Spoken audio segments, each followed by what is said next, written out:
Hey everyone, Andy Raffel from eTeknix.com, and it's February and it's time to do another Q&A video or videos.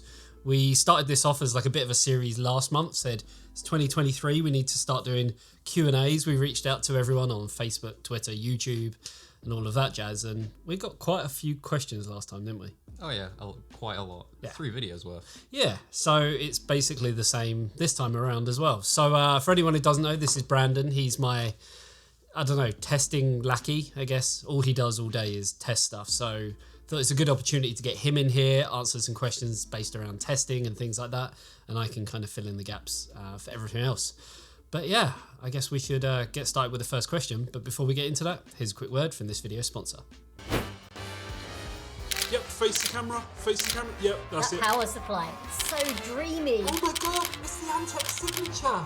With a fully modular design, 80 plus titanium efficiency rating and 10-year warranty, it will be the most famous power supply you've ever owned. Find out more by clicking the link in the description below. Okay, so we have got a lot of questions. We've actually got 3 videos worth again, so if you are planning to watch all of these videos, definitely watch this one, then the second one, then the third one. There's lots of stuff and lots of good questions, I feel, as well. Firstly, I guess if you want to get questions across for the next one, put them down below in the comment section on this video or one of the other ones, or over on Discord, Facebook and Twitter when we ask for them. So George S asks, is there any real reason to go for X670E and B650E variants of motherboards if you don't care about PCIe 5.0 connectivity in the midterm? Won't the standard B650 and X670 models be enough for the foreseeable future? I mean, that's a pretty easy one, but a complex one at the same time. I want to say, if you don't care about PCIe Gen 5 on the storage, because that's kind of where it primarily goes in terms of storage as opposed to graphics, then yeah, there's no reason to go for like the extreme versions over the non-extreme. I mean, PCIe 5, right? Yep. There's not really much you can do with it at all. Not yet. I mean, there's drives coming out soon. Obviously, Gigabyte have announced that they are releasing drives. I'm sure Corsair, there's going to be Sabrent as well. What it means for the, I guess, average consumer is, well, nothing. Yeah. You're not going to notice any difference whatsoever with PCIe Gen 5 over Gen 4. I mean, we could probably build 2 identical systems, one with Gen 5, one with Gen 4. Unless you're talking like maybe productivity stuff like we do, filming on a 12K camera, and you're sort of alleviating that bottleneck, then maybe. And also for anyone who is interested, they are doing building work outside and we literally can't do anything about it. So apologies if that gets picked up by the microphone. I guess as you get towards the extreme end of the scale, so X670E compared to, you know, the B series and the non-extreme parts, you are getting more features because naturally the boards are higher end anyway. Yeah. So I guess, yeah, if you don't care about that and you want like maybe more USBs or more M.2 slots, even if they aren't Gen 5, there's always going to be a reason for going, you know, spending $900 on like a, you know, ROG extreme board compared to, I don't know, something a much lower end. So it's not just the chipset that's giving you functionality, but the board that is being paired with that chipset then gives you extra functionality in other areas. And then of course the CPU that you choose as well, that makes a difference. It does, yeah. So depending on what you go for there, that's going to make a difference. I mean, the actual boards itself in terms of, let's call it performance, it's not going to give you anything extra. I mean, we made a conscious decision this year of, well, probably even like the tail end of last year, saying we're going to stop doing as much conventional motherboard testing as what we did, because we had like 10 different boards, all tested with the same CPU, same GPU, and they performed, within like 2% of each other? Yeah. Yeah, so now we're focusing more on VRMs and things like that. So we do have a video up based around X670E and kind of the VRM stuff that sort of happens with that. Okay, next question. Any chance to test the RTX 4080 Ventus 3X OC? Well, what 4080s have we already tested? 4080s. Oh, we've tested Founders, MSI Supreme X, Gigabyte Gaming OC, Inno3D, iChill. iChill X3. And then one more is the Palette Game Rock. Oh, yeah, the one with like the dark crystals. So we've done like 5 4080s already. I mean, we're always open to testing more because every card and the way that we test now as well, we focus more. Once we've done, I guess, all of the testing on let's call it the GPU, the core. Doesn't matter what card we get. If we get Founders or we get a gaming OC or we get this or we get that, we test, in tons of games, like 30 games. And then beyond that, when we get another card, there's no point, again, similar to Motherboards, I guess. There's no point testing in 30 games again, because within a couple of percent either way, it's going to either be better or worse. So instead we focus more on like the cooler and things like that, which I think we've kind of got things down as to how we want it now in terms of testing and how we do things. And yeah, we show, what RPM the fans are ramping up to, what the hotspot temperature is, what the core temperature, memory junction temperature, as well as like core clock, boost clock and things like that as well, because they're all the pertinent things, I guess, to the cooler itself. Yeah, like when it comes to the GPU, they're going to perform about the same. Yep. So what we look at instead is we're focusing on the differences between the model, not the actual GPU. What the brand has done, because the brand has put R&D money into research and development to make the very best cooler in terms of what it can do. And it's quite funny because you always get a card that performs really well but then is really noisy, or you get a card that like temperatures are okay but could be better, but then it's like really quiet. And it's, I guess, trying to strike that balance of being able to get that right. And then there's other choices that brands make as well in terms of the PCB. Do they go with reference design with the same amount of phases as a reference card, or do they go something more extreme, and then what that means for overclocking? So we tried to sort of focus on all that. MSI haven't sent us an RTX 4080 Ventus card, probably for the reasons of it's not going to perform as well as a Supreme X, and they want to show the very best product that they have. Yeah. Which is frustrating, but we'll reach out to them and I'll ask them if they want to send one. They might not. Who knows? If there's enough people that want it, then maybe they might see some worth behind it. For companies like MSI and all the other companies sending out graphics cards, it's all about return on investment. When they send a product out, how much content, how much coverage can they physically get on that? So yeah, it's not always possible to test every single one, but we will do our best to, I guess, try and get one. And then more work for you. Yay. Okay, next one is from Dale Maxwell. Is it possible to get a decent in capitals, decent gaming PC set up in a very small form factor, or something that will mount on a wall behind a pair of monitors? I mean, there's many choices there, isn't there? If you're talking in a small form factor, we even did a stream featuring, was it a fractal case? Yeah. Yeah. What was it? The North? We managed to get a whole 4080 in there, and it was pretty well cooled. Was it the Ridge? Fractal Ridge? It was like kind of like them old PCs that people used to have before it went to like the way that it is now. Yeah, it was ridiculously small for how much power we shoved in there. Yeah, I think it was an SFX power supply, was it? Yeah, it was SFX. It had a 4080. Yep. I think we went 12900K or 13900K maybe. It was like right near the top end. Yeah, it was like really extreme for what it was. Temperatures were okay actually. They were surprising. I was like, we're just doing this because we can, and we had to take out, I think, a bracket to get the graphics card in, but it went in. It was like, if it fits, then it sits. I mean, the graphics card went in with that bracket. You just had to take it out and put it back in. Yeah, and we had to take out a fan that I think was next to the graphics card. But if we went with a Founders 4080, if we went with a slimmer graphics card, then we wouldn't have had to take that fan out, and that would have actually made temperatures be even better. You can get more than decent when it comes to small form factor these days. The big problem is, like, what do people define as small form factor now? Because that case was like this slim, but it was like normal sort of PC case height and depth. But then some people sort of, look at other things like the Meshalicious and things like that, which are, or even an NZXT H1, and they go, oh, that's small form factor. Other people want like a cube sort of thing. So I guess, really it comes down to defining that. And then asking about like wall mount.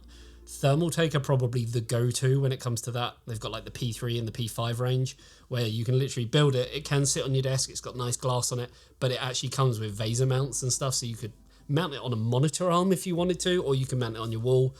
Obviously, please check your wall first. Like, don't be mounting things on your wall and then suddenly, Andy from eTeknix told me to mount it on my wall and now I have no wall. Yeah, we don't want that. But yeah, I guess what I'm trying to say is there's options. And we did the P3 TG Pro, I think it was. The case was here like yesterday. We literally went to our storage unit yesterday. But yeah, we did a build in that. So it is possible. But yeah, it's not light. But yeah, I guess it's not small form factor, but they've kind of asked about small form factor and then ones that... I'm guessing space is an issue. That's the main thing why they're asking. And you either have a choice of going small form factor or mounting it on the wall. Either way, you're freeing up desk space. Yeah. The only other option, I guess, is you can get Zotac, make like the mini PCs and stuff, which are Vaser mount as well, so you can actually bolt it to the back of your monitor.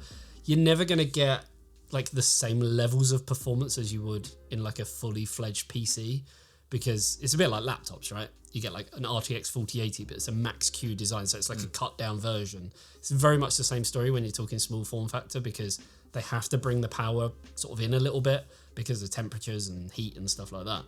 So, you know, what would you go with? Like something that straps to the monitor, something on the wall, or just something small form factor? Small form factor would be my preference because you've got more options of where you could put it. Let's say you wanted to mount it to the wall, you wanted to mount it to the monitor, but you don't really have that space or anything. Yep. With something small form factor, you could also just stick your monitor on that. The weird thing is, when you think small form factor, I think straight away people think about like the Bitphoenix Prodigy, which was like the first major like launch of a product, and it came in like really cool colors and stuff like that. But then on the flip side, that took up quite a lot of footprint because it was more like deep than it was high and whatnot. So sort of where do you draw a line? That's why I really like the NZXT H1, because it's taller than it is wider and deeper. So I think it kind of makes a lot more sense that in terms of footprint on your desk, it's only taking up sort of this much space. You don't care because you have room, you know, you have a ceiling and stuff like that. So it doesn't really matter kind of too much in regards to that. So I don't know. That's why I've always liked that one. Although that's had its like bad publicity over the years because of problems it had. Nothing wrong with the new one though. No. We actually used the old one for how long and never had a problem. So don't know what people are talking about. Now it's behind me. Exactly that. Okay, next one. Marcus Cole. That's Mr. PC Centric himself. Ooh. So yeah, we've done a video with him before where we did like a build off. I want to say I won that, like clearly. Like, yeah, everyone agreed that I won that. If you haven't seen it, go and check it out. He basically said, what are your favourite fans? You guys, of course. Sorry, I will stop with the cheese now. I don't really have a favourite fan. Like, I do actually like the new NZXT ones, the F120 duals. They've got like RGB on both sides. Is it dual or duo? They're over there, but I can't read the box. They're literally there. I think they say duo. Yeah, duo. So they're really, really nice. We used a couple of them, didn't we? In the H9 Flow? Yeah, NZXT H9 Flow. And yeah, they were really, really nice. Same with the Thermal Take, them ones. You know the ones I mean. Like the frame is RGB, but not the blades. Yeah. I can't actually remember the name of that. See how well prepared we are here. Normally we script videos, and when we don't, this happens. You know, we get noises from outside, my phone rings, yeah, all sorts of stuff. I can't remember the name of them. They're not the Swafans, they're the Tough Fan 12 RGB. Maybe. Yeah, so they've got like, the thing I like about them is the sides of them. They have like an industrious look, but the RGB still manages to like shine through it. And yeah, they just look a bit different. I probably would have liked the blades to have had a little bit of RGB. But I guess that now gives Thermaltake the excuse to make the Tough Fan 12 RGB duos or RGB twin or something where the frame and the blade will be RGB. Pro, maybe. Pro, yeah. And then they charge you double the price for it. Yeah. Simple marketing. We should make some fans. I reckon that could actually work. I mean, from an aesthetic standpoint, yeah, they are up there. From performance, I mean, it's Noctua, isn't it? Noctua or possibly even EK. I love how you say Noctua. Noctua. Okay, little poll out there. Is it Noctua or Noctua? I say Noctua. I just say whatever happens to come out of my mouth. So yeah, Noctuas, I mean, yeah, they're always going to be the daddy. I mean, I remember going to Computex one year. Me and Pete, we was there, and we spoke to Jacob at Noctua, and we said to him, whatever happened to that fan that you guys were developing last year? because they'd been developing it for like the last 4 years. And all they were trying to do at the time was trying to get the blade as close as they could to the actual outer frame. And they managed to get it like 0.2 millimeter closer, but their target was like 0.4 millimeter or 0.5, something silly like that. It was going to be like, you could barely fit like cigarette paper between it. And they said, yeah, we couldn't get it close enough without, it disrupting the performance. So we're not going to launch it. We're like, so you spent 4 years developing something, realized, it's good, but not quite like Noctua level good. So no, we're just going to scrap it. And it just amazes me how a company can do that. Like the amount of money they must have lost, research, development, production, prototypes, all that kind of stuff. And then just gone, oh, well, never mind. They're just dedicated to the best products possible, aren't they? Yeah, I guess that's the main thing. They wouldn't release something that's subpar. But it's interesting now because there are brands who are coming along who are actually rivaling some of their stuff that's from Noctua. Like Deepcool have really like stepped up the game in the last year and a bit. And yeah, like completely changed how they're doing things, and their products are actually like, in some cases, beating Noctua and stuff like that. So we're actually planning to upgrade our cooling test bench on the website, and we probably will do like a massive roundup of coolers. So it'd be interesting to see kind of, who does become like top of that. When that's going to be, I don't know. But yeah, it'll be soon. Okay, next one. What has been the most disappointing piece of tech you were excited for? I don't want to annoy people. That's, I guess, the big problem, like annoying brands. What's been the most disappointing piece of tech you're excited?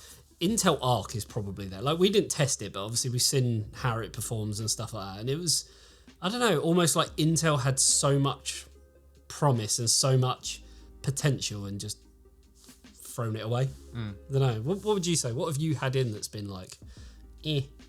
Does it have to be here or in my personal life? Yeah, either or, yeah. Because for me, it would be the Wii U. Okay. Like, it wasn't a bad console. It has a lot of potential. It's just companies weren't down for it, so it just kind of died. Like, some of the games on that console are really fun. Didn't, I think just in this last week, Nintendo have done a deal with Activision or something for Call of Duty on Nintendo, so that's going to be interesting. Yeah, that's going to be really weird. Could you play that on a Wii U? Call of Duty on a Wii U. Like, you don't consider those types of games for Nintendo. Nintendo's more like family, not the greatest graphics, do you know what I mean? It's weird though, because for a while, Bayonetta was exclusive to the Wii U, Bayonetta 2.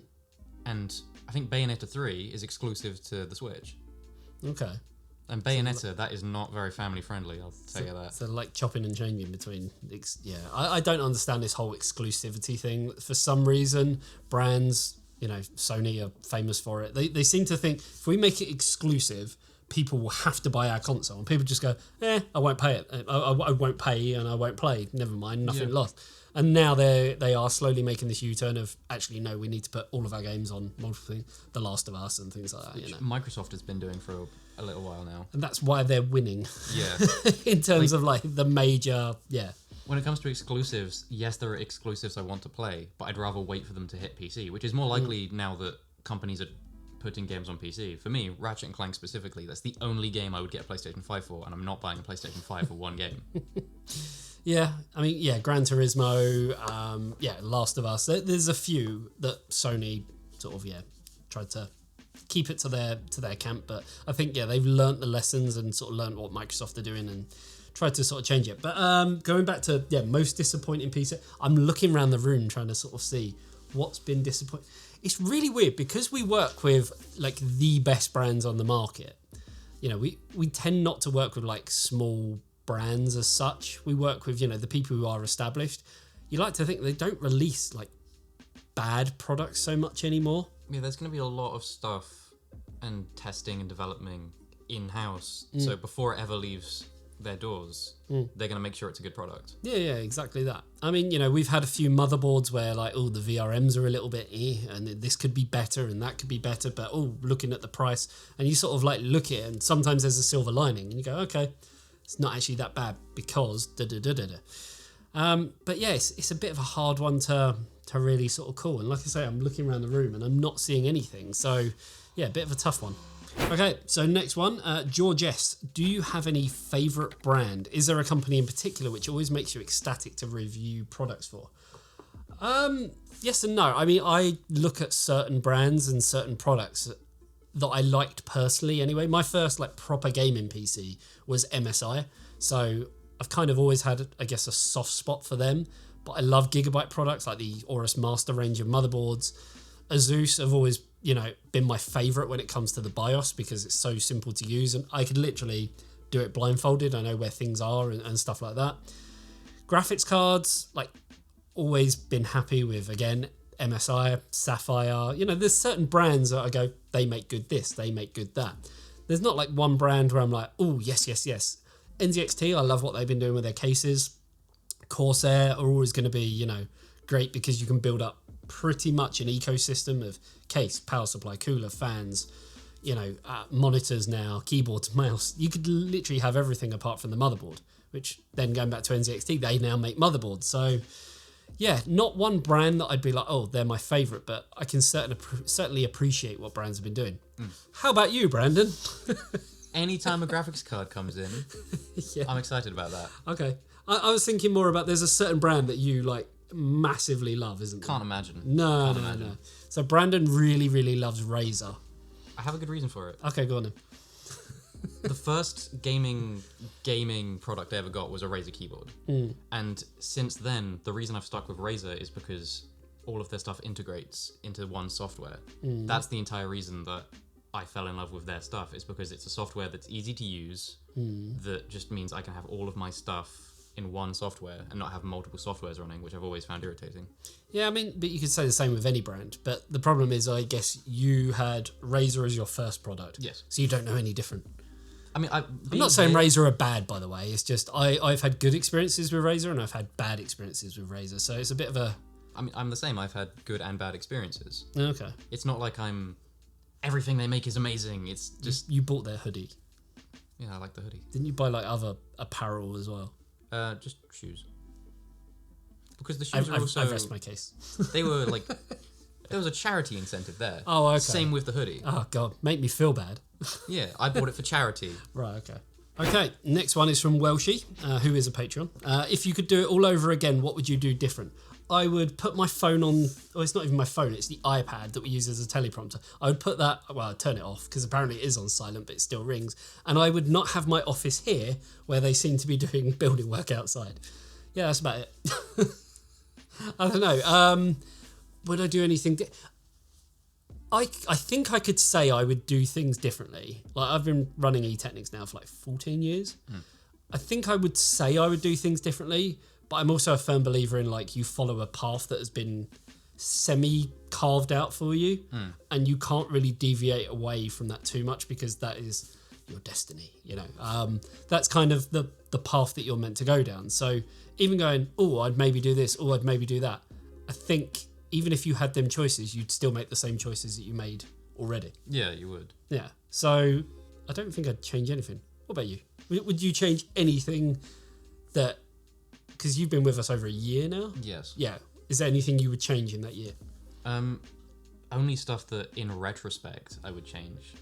Like, in retrospect, I'd say we shouldn't have been using that GPU to test things because now we have to retest every GPU because that GPU just died. Yep. Which was a real problem we had. We were here at like 11 o'clock at night, and we were like, oh my god, this GPU just died. I think it was 2 o'clock in the morning once as well. Oh god, yeah. Yeah. I literally got home at like 3:30 after dropping you off and then had to be in work like a few hours later. So we're dedicated.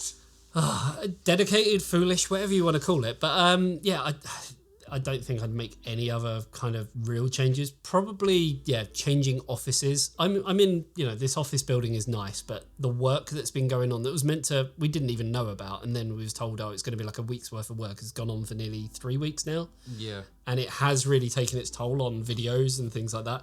As you guys have heard, I'm sure the mic has picked it up and everything. So that makes it very, very tricky. There's also no dedicated air conditioning in this building, which sucks. Especially when we're testing, because we have to keep temperatures in the room to a certain temperature. And we've actually now got thermometers scattered around the room, which is really funny because they have little babies on there. And when the humidity is below 40%, you get a sad baby. When it's above 40 to 70%, you get happy baby. And then if it goes higher than that, which it will do in the summer, because in the UK we get humidity, we get a sad baby again. Yeah, now we're always just like, uh-oh, sad baby. Yeah. And we all just know what that means. Yeah, exactly. So we do have mobile air conditioning units, but obviously we can't, if we're going to film, we have to bring the temperature of the room down as much as we can, because as soon as we turn on studio lights, it's going to start going back up again. So we know, right, we've got 20 minutes, we need to film what we got to film before it gets too hot again. So yeah, it has its problems in the summer. And then in the winter, the radiators in each room are about this big. So they're not good enough to heat up the rooms. So yeah, maybe we'll move in the future, you know, as we grow and stuff like that into bigger premises. But yeah, property is very expensive as well. So not quite sure what we'd do there. Okay, next one, Waldo. I found him. I don't know why Americans, they have Where's Waldo, we have Where's Wally. Like, Yeah. What country did it start in? don't know. That's a question for the live stream. Yeah, maybe we'll find out. What is your current setup? PC specs, keyboard, headset, mouse, mic. Okay, this kind of goes back to the whole, you know, I'm not brand allegiant or anything like that. Right. Corsair 4000X IQ RGB case. MSI X570 Godlike. 5800X. Bear in mind, I only use this for gaming. 5800X. RTX 3090. MSI Supreme X, 64 gig of, I want to say, Dominator Platinum in white as well, which looks really, really nice. 2 terabytes worth of Seagate FireCuda storage. Power supply, I haven't even got the foggiest. Probably something Corsair, just because, we don't need that for like testing or work or anything. I'll take that one. That's kind of the big thing. You know, you guys see on the shelves, we have like products here, there, and everywhere. It gets to a point where when we're building a system for either someone in the office or me at home or something like that, we have to look at what can I get away with taking that we're then not going to need in like 2 weeks' time, because we don't want to be constantly taking components in and out of machines. So we have to sort of think down that line. In terms of other specs, I think that's like the main part of the PC. Yeah. Keyboard, I've got a mounting keyboard. That's what we all use in the office as well, because they just are great. Mouse. My mouse is broken. Oh, is it? Like the scroll wheel, you scroll down and it goes like down 2 but up 1. Okay. So when you're like, I was playing GeoGuessr at the weekend, I was like trying to zoom into the map and it was just like, hey, like, and it was a nightmare. So Corsair, I need a new mouse. Mine's broken. I think that's the Iron Claw RGB. So there's that. Monitor wise, I've got a Xiaomi. Yeah, Xiaomi, or as they call it, Mi, 34-inch, 165 hertz, because the main game I play is like CSGO, so yeah, makes sense. And then I've got a secondary MSI optics monitor, which is just for Discord and stuff like that. So yeah, that's my setup. I think that's about it. What about yours? Spec-wise, same CPU, 5800. Yep. I've got a 4080 Founders on a ASRock Taichi X570 Razer edition. Told ya. with what case is it in, Brandon? it's an ATX one, yeah. Yeah, okay. Which brand? Technically Lee and Lee. Oh, right, but is it the Razer edition? Yes, right? it is. Oh, it's the Razer edition. It's the Razer Tomahawk. So yeah, hopefully you guys can kind of see where I've gone with this. Again, it was for the integration of lighting and stuff. It's fine. I'm not judging you. I will say though, if someone at Razer is listening, please, if you're not gonna fix it, I'm gonna just modify it. I want a mesh front panel. Oh, okay. Are you starved of airflow? A little bit. Okay. You could put more fans in. It's got as many fans as it can. Oh, okay. It's got 3 at the front. It's got a triple AIO in there. Yep. Which is an EK one. Oh, okay. Power supply is Corsair. Yep. 850. Just because Razer don't make a power supply, right? They do. They make 2. Do they? Yeah. Why is this news to me? Shows how often like we actually work with Razer. Yeah, didn't really know that. It's like they have a 1200 watt one that's like 350. Wasn't that brought out like less than 6 months ago? It's It's fairly new, right? It's relatively recent. Yeah. I think I remember seeing like the press release for it and stuff. Like so it's expensive for a power supply, in my opinion. So I wouldn't get it unless we happen to get one in the office for testing, and I go, hey, could I get that? yeah, it's probably because they know that they're not going to make many of them, so they have to bump the price up to sort of cover their costs. But they're just going to go to Seasonic or FSP or someone like that, Channel World Technology, and just go, this is our specs, this is how we want it to look. Please go make it for us. So. Yeah, they don't make their own power supplies or anything like that. They're in a really awkward position for it too, because they released it right before the ATX 3.0 like power supply standard came out. Yeah, so they're kind of it's old hat now to a degree, but brand new and expensive. Yeah. That's a problem for them. Yeah, it doesn't really work, does it? So that's why I've not got it. Okay, next one kind of follows on from that. What is your personal audio setup? E.g., headphones, mic, speakers, anything else? So headphones, which has a built-in mic, is the Corsair Virtuoso XTs. Speakers, I don't have any speakers. Downstairs in my living room I do. I've got a 5.1 Kef setup, which are like really, really slim monitors. Other than that, I do have a microphone. I use an Elgato Wave 3 if I'm not using the built-in one. What about you, Razer? I mean... It's not even funny anymore, is it? The headphones are, but I don't use them like that. I'd like to replace them. Okay. Because I'm currently using... wired, because it's part of my like audio desk interface thing, which has got an XLR microphone plugged into it, and it only allows for audio like aux cable headphones. So I'm going to replace them for like high quality audiophile type ones. Okay, next one. How's life? How's life? What a simple question. Life's good. This year is shaping up to probably be the best year for eTeknix in terms of many different variables. The size of growth that we have, not just on YouTube, but on the website as well. The amount of companies that we're working with, like companies that we haven't worked with for years, have suddenly sort of come to us and be like, we want to work with you again, this, that, and the other. So, yeah, I guess really, really well. How's life? Yeah, it's going good. There you go, done.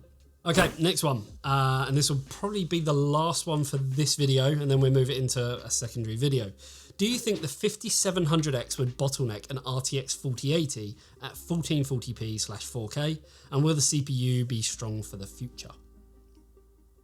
I'm going to leave it up to you because like testing and stuff is your realm.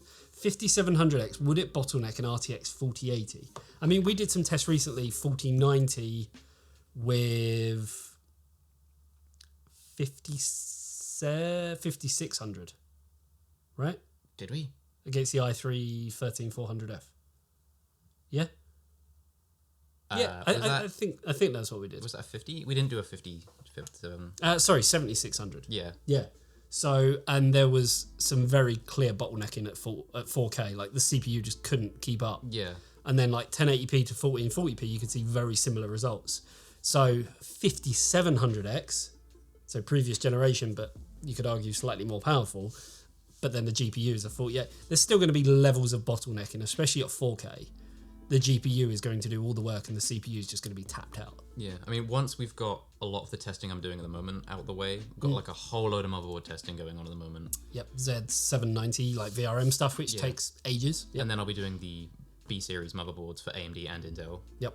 Once all of that's out the way, that's opening up a lot of time where we can look directly at bottlenecking on new GPUs. Yeah. So that's something to look forward to. Yeah, we want to do like some CPU scaling stuff where we take a CPU and then we run it on like a 4090, something, I don't know, 4070 Ti, and then something lower end than that. I mean, we don't have to use NVIDIA, we can use AMD as well, but NVIDIA are kind of the champions at the moment, I guess, for the high end. So maybe we do 4090, I don't know, 6800, and then something like, even lower end, like 6600 or something like that, and we show kind of the levels on each CPU as to when it gets to here, you can clearly see there's like the bottleneck just is gone.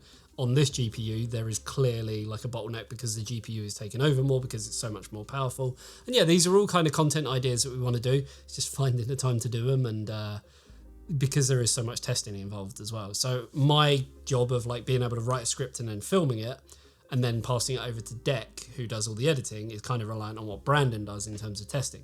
If we have no testing, I can't write anything, then we can't do that. And yeah, there's like an order in that we do things. So hurry up, yeah.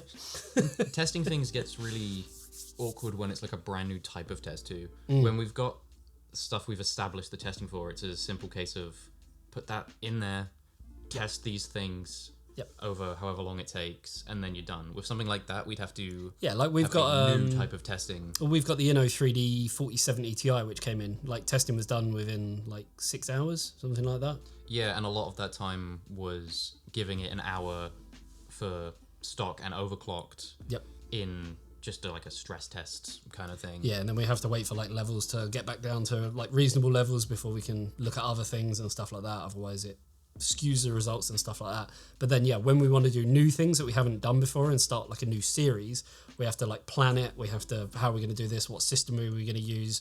Are we using that system for anything else right now that we need it for?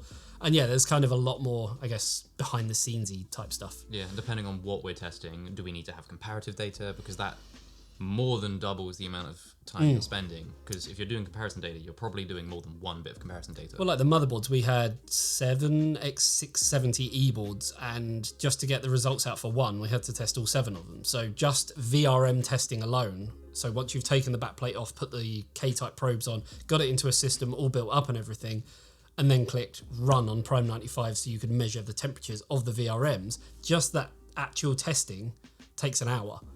Probably taking the backplate off, putting the probes on, building the system is probably another hour.